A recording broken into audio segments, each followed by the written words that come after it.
All right, hello everybody, and this is the Kubernetes SIG architecture production readiness subproject meeting for January 12th, 2021. Happy New Year, everybody. Um, I put a few things on the agenda, and looks like we have a new member here. We're a small team, so Derek, do you want to introduce yourself? Yeah, hey, I'm Derek. I was kind of referred over here from Jeremy. He nudged me over Mhm. here, said there might be able to contribute a little bit over here. I'm the bug triage lead for 1.21 as a Okay, shadow for 1.20, and just trying to get more involved in Kubernetes and contribute back to a project that has served me well. great. And I think Jeremy said you're an SRE at VMware. Yeah, so I'm the lead SRE on our team, and we run managed Kubernetes clusters. Awesome. Okay, so that's wonderful. You're just the sort of person we love to have involved here. Thank you. Um, Great. Well, let's get started. And if anybody else has agenda items, please bring them up at the end. But the first thing I wanted to talk about was the discussion yesterday in the leads meeting, and we'll have a similar discussion tomorrow.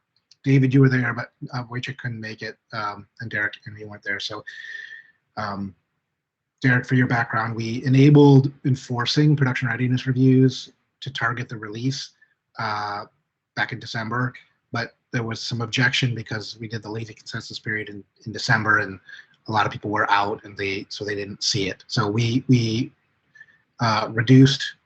That's fine, David.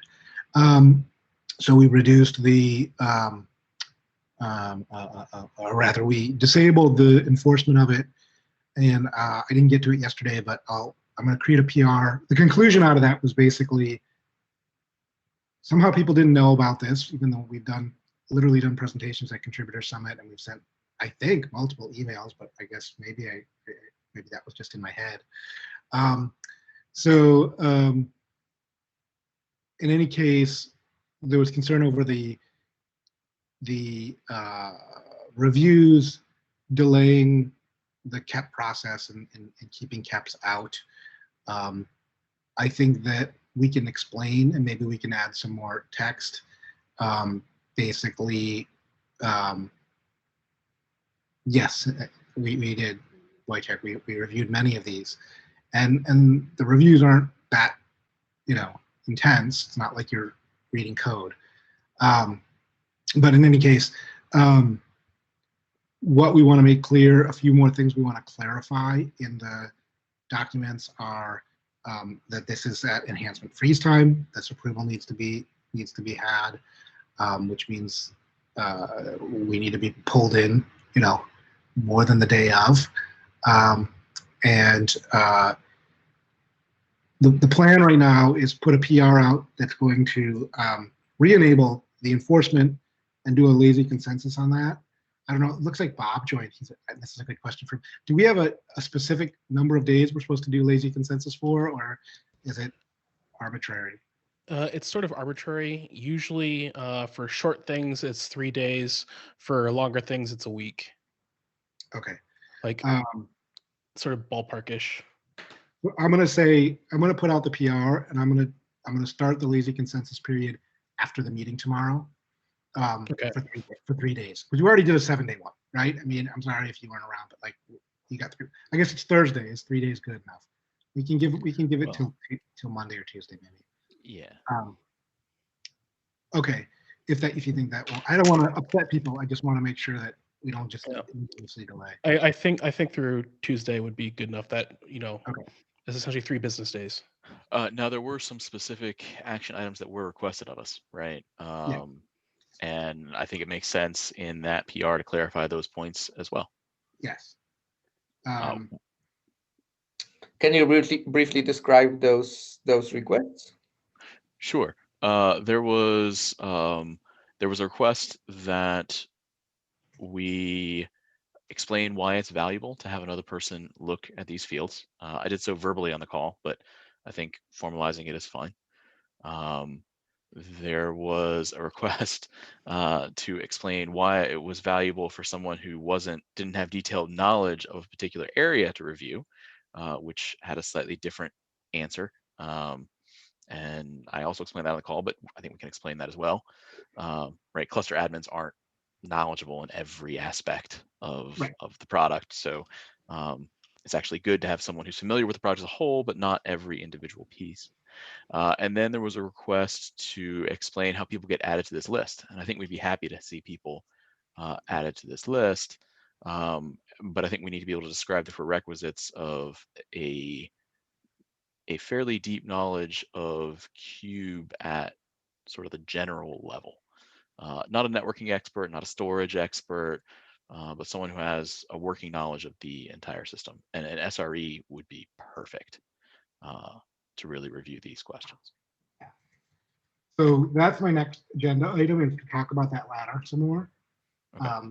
So we can talk about that and then get back to it. So were there any other things we wanted to address? The bottleneck.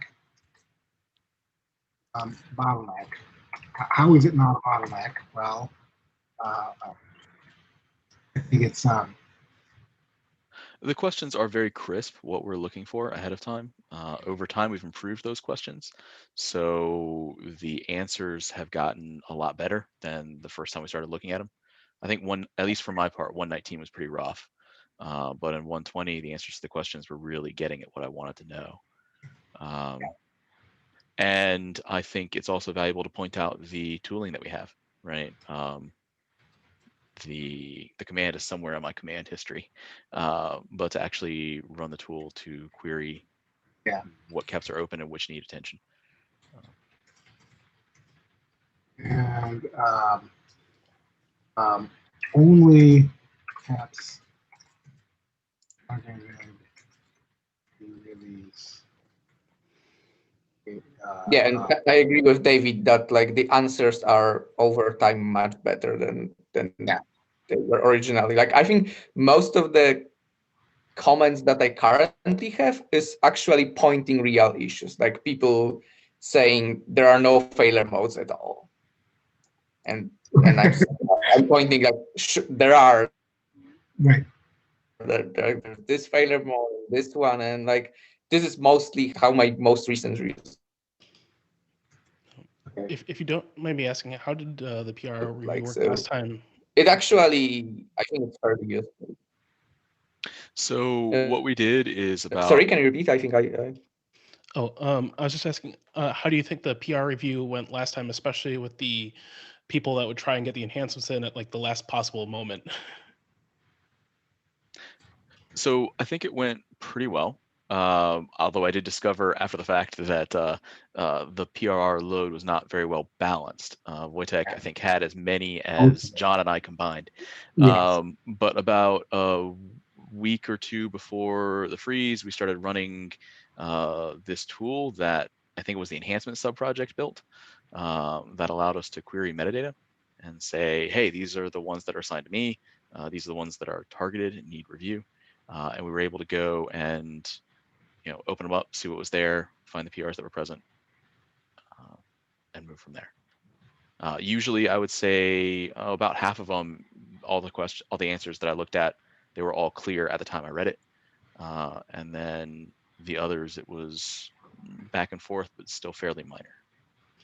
Does that match what you guys had as well? Yeah, I think it's pretty similar for me. Yeah. Yeah. Me too. Cool, thank you. I was just sort of curious.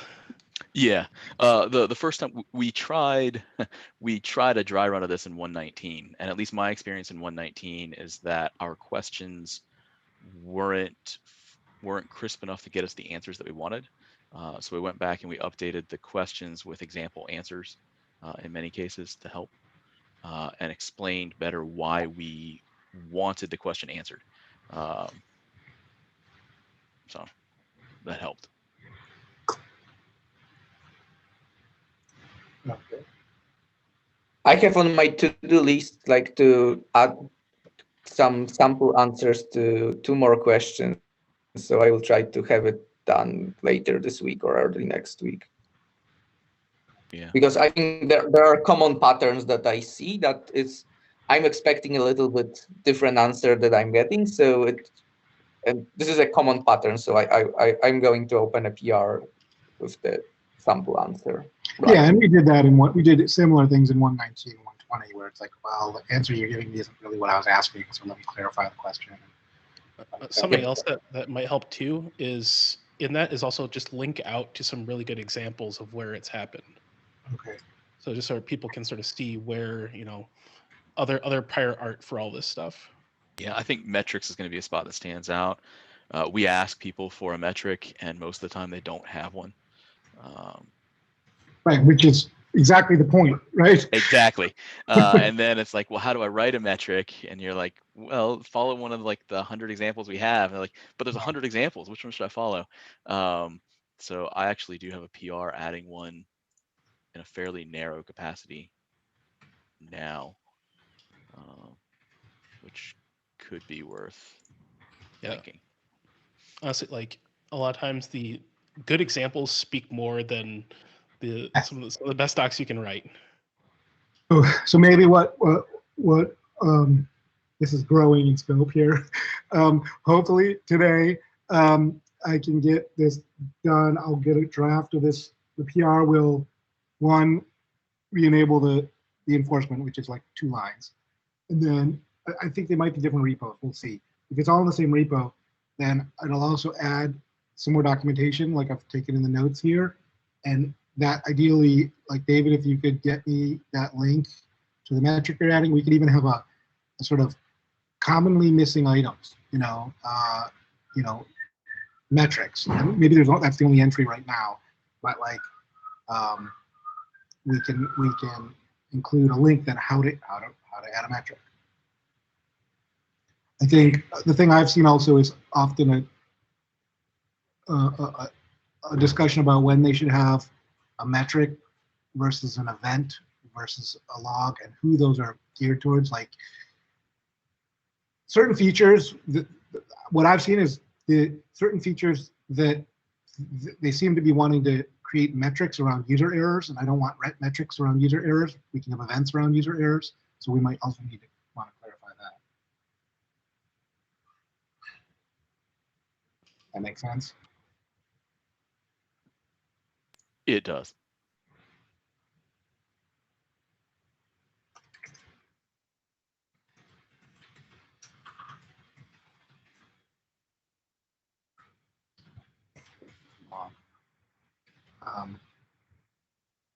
Okay, cool. So plan then.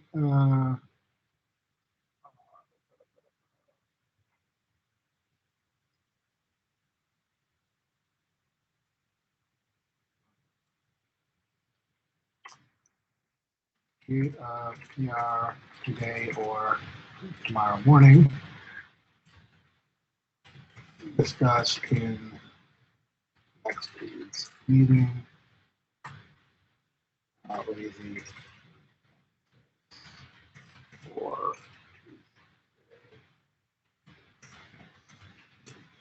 we could potentially extend it to Wednesday. Well, actually, the reason I was a little bit, I want to make sure it gets in. When's enhancements freeze?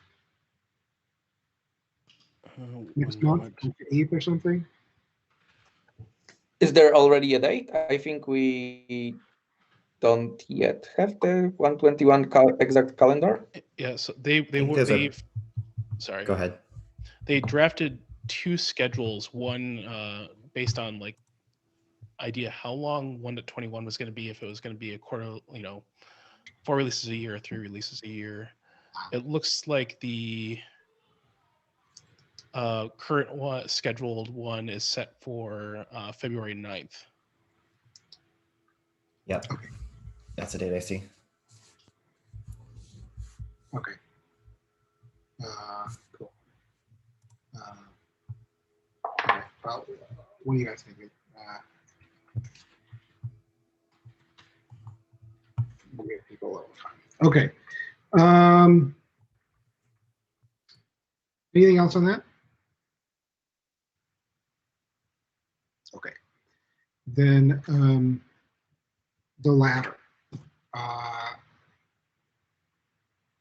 David, you said prerequisite, deep knowledge of Cube at the general level. Do we want to say, do we have tooling for reviewer versus approver? I don't know that we do.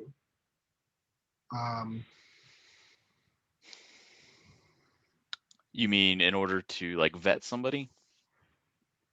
Yeah, like if you think about how the API review team works, right? I mean, somebody comes in and they watch somebody doing API reviews for a while, then they do API reviews, but it takes a while to become somebody who can actually approve the APIs as opposed to just sort of doing an initial pass. Do we want that kind of structure? We're such a small team, so I don't know. Do we want, or do we want it to be informal?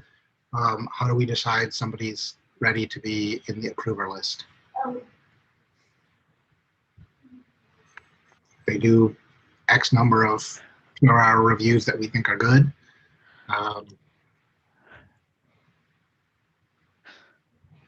Yeah, that's interesting. So for code and stuff, you end up seeing other people's PRs and the same name pops up enough, right? So you notice like, okay, this guy knows what he's doing. Right. And he's contributed a lot of code in this area. He comes and he asks me, I want to be a reviewer or approver. And we go through the, like, you can be a reviewer, let's start there, and then we get to be an approver. It's a little bit more, I think it's less obvious for KEPs because I don't see, like in that repo, I don't see what everyone has implemented. They're kind of reviewing a different thing. Yep. I mean, you're not reviewing, they're not necessarily people writing code for this, right? Especially if they're, or they're not writing code in Kubernetes anyway, right? They're consuming Kubernetes and they want to make sure that it doesn't break stuff. Yeah, actually, I'm curious. So Derek, you're a new face here. What is your view on what the goal of the PRR section of a KEP is for? So I haven't had a chance to go look at that documentation yet, Okay. but without that background knowledge, I guess I would say that I'd be looking for that the code is not going to break things unexpectedly. It's going to have sane defaults, and as somebody running clusters, it's going to kind of back to that same defaults work as expected, right? It's going to have adequate logging, adequate metrics if it needs it. It's going to report events if needed. Okay. So a lot of the focus on the question, that's very close. A lot of the focus on the questions that we have is around how do we know that people are using it? How do we know that it is running? How do we know that it is broken? When it breaks, can we turn it off? After we turn it off, can we turn it back on? And does it leave my cluster in a clean state while it is off? And I don't know if that matches well with what you would attempt to do on your SRE role. Does that align well? Kind of. Okay. So we run like multi-tenancy clusters at VMware, and in the past I've ran dedicated clusters as a DevOps engineer. And I mean, a lot of deploying clusters and managing workloads on them. And the main things that I want out of that are that the different components are working, right? And that if there is an issue, I'm able to look at logs and get metrics on it and see what's wrong. Okay. Yeah. So what we understand when we do the PRR aspect is that we are still trusting that the individual approvers in that code base have kept the code quality high. The PRR review isn't a spot to be able to check that. Right. PRR review is supposed to be a spot so that if David, who is looking at a fleet of clusters, looks and says something looks squirrely, or I'm getting reports of something weird, how can I confirm what that problem may be, and how can I recover my fleet?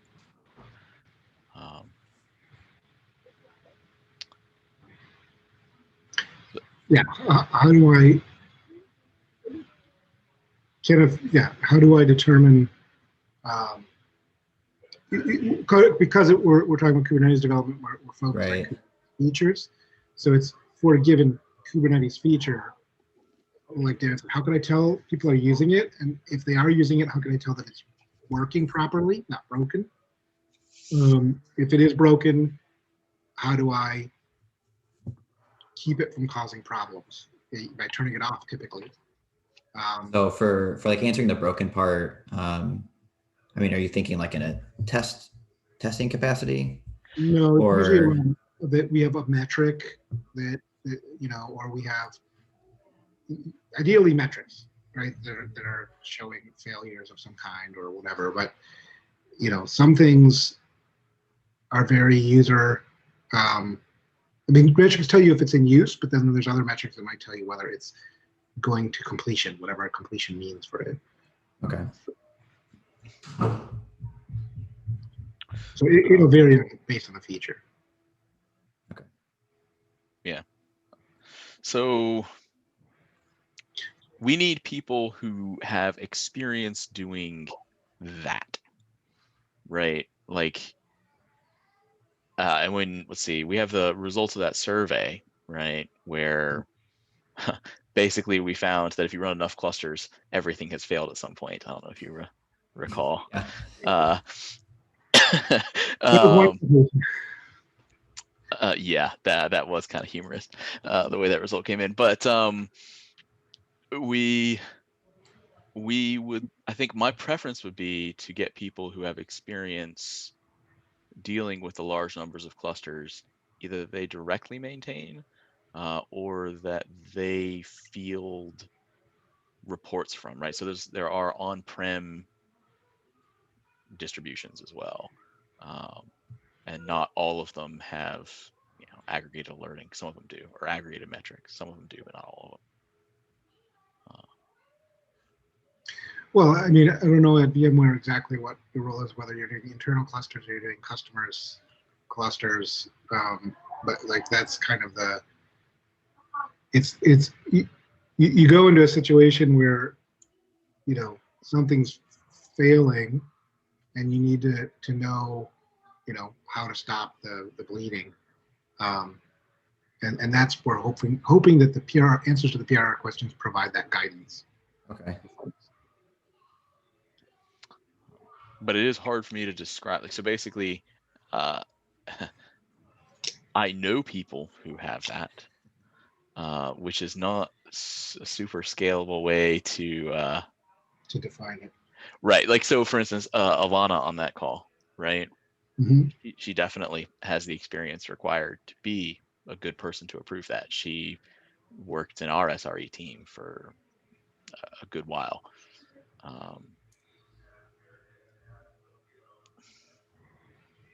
I think the only way we can really do it is have people have a trial period, Okay. where they evaluate X PRRs, do X PRRs, and if they look like they have the right background, I mean, there's some. I don't know if there's some expectation that they come in with some qualifications to do it, but reality is if they don't have them, they're not going to be able to successfully do the PRRs anyway. So, I think we have to monitor people and then just come up with a number or either a number or a level of confidence or a vote or something, some mechanism that says, yes, now you're ready for being an approver. Like you have to do a minimum of, I don't know, 10 or 15 or 20, or I don't know what the number is. They're only like 40 per cycle, so it can't be too high. And then you can propose yourself to be on the list, right? And from there, the vote is that they need to get somebody who has permissions on that, whatever the owner's file is for that list. I mean, that sounds fair to me as someone from the outside, not having a ton of background on the specifics of the processes. But I mean, that sounds sane. I mean, it's hard to hire for SRE, right? It's kind of the same, similar boat there. It might look good on paper, but they might not have the real practical experience or mindset, or maybe they don't look good on paper, but they do. Yeah. So I think that the latter becomes a shadowing thing. Mm-hmm. You You review other PRR reviews that people have done. You go in and participate and do PRRs. And when you can point to a body of, I've done these 5 of them, take a look at them, or I don't know, 5's probably not enough, but some number of them, and then we just make that decision. So is that, do we want to pick a number, or do we want to just say a minimum of? I would say, like, you don't necessarily have to pick a number right now either. You can sort of, feel it out. One other idea, like if there's other people that want to be PR reviewers or other people that you have in mind, it can be a little fuzzy right now, and sort of the first group of people to graduate can probably flesh out some of the needed skills or needed background more than what you all might know as sort of seasoned PRR reviewers. Okay.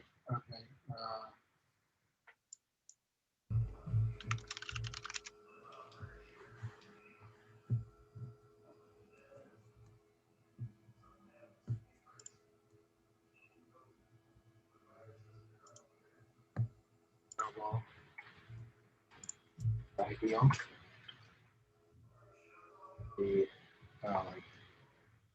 Sorry for doing questions. Something like that. I'm just thinking about what I'm going to put in the document.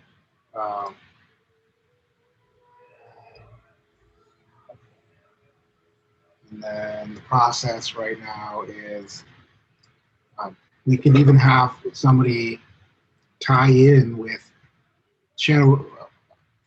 Well, maybe we'll put something. We'll come up with a command that they can use. Okay, so just do PR reviews.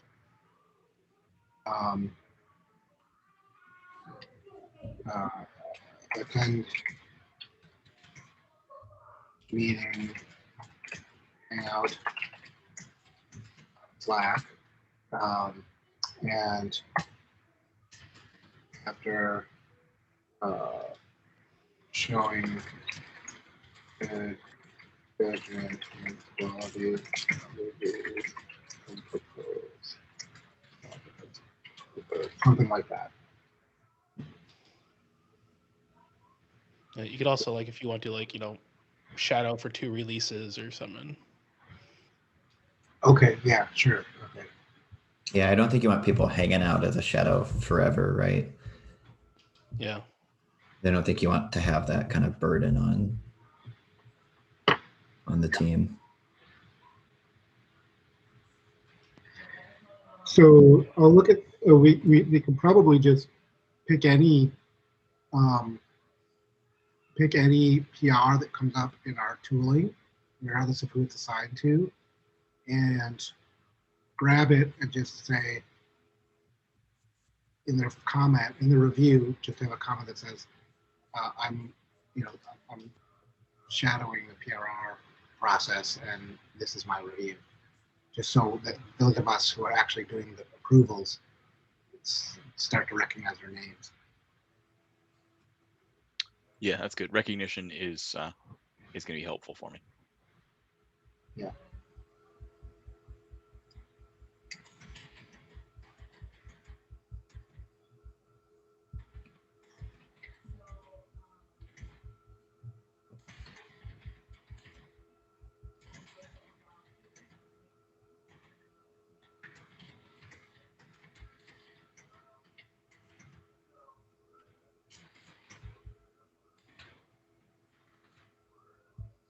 Okay, cool. I think that's good enough for now. We can refine it over the course of multiple releases. The only other thing I wanted to remind people is, okay, we have enhancement freeze coming up now in a month or so. And so we've got to get, especially we're going to try and say we're not a bottleneck. We need to be prepared to, turn around reviews quickly. I'd say Yep, as I makes sense to me. my queue from like a week ago or more.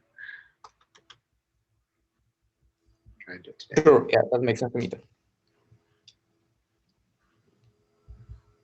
Anything else, folks?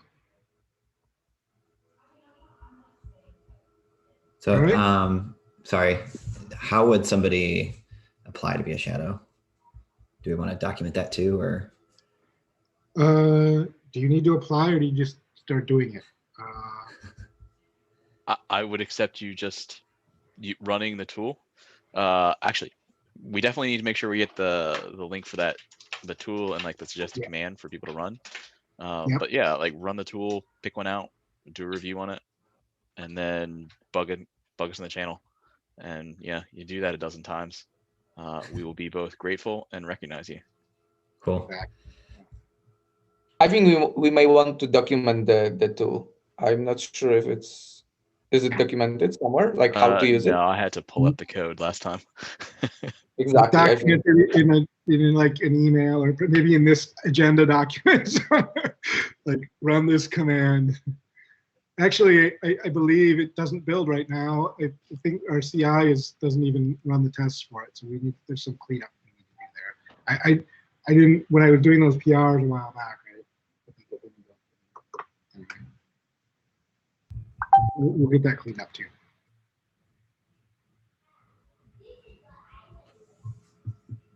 Okay, well, thank you, everybody, and let's start getting some reviews done.